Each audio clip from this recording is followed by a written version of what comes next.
Hello guys, good morning. Dalas na tinatanong ng mga applicants sa previous video ko is kung meron bang age limit sa pag-apply sa BJMP. The answer is yes. Ang isang aplikante po ay dapat at least 21 years old up to 30 years old prior po mag oath taking. Pero kung kayo po ay overage na, pwede pa rin po kayo mag-apply sa BJMP.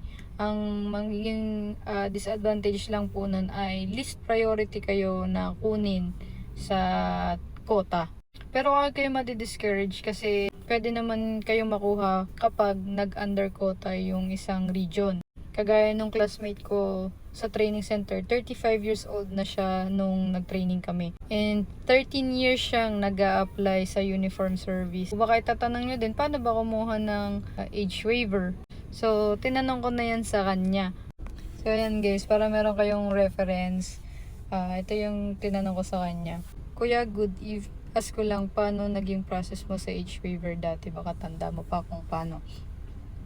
Ang sabi niya, kapag naipasa mo lahat ng stage, umabot ka na sa medical, PRMD mismo magsasabi sa'yo na pagagawain ka ng justification letter, address through regional director, ilalagay mo doon lahat ng skills mo kung bakit ka karapat dapat bigyan ng age waiver ng bureau.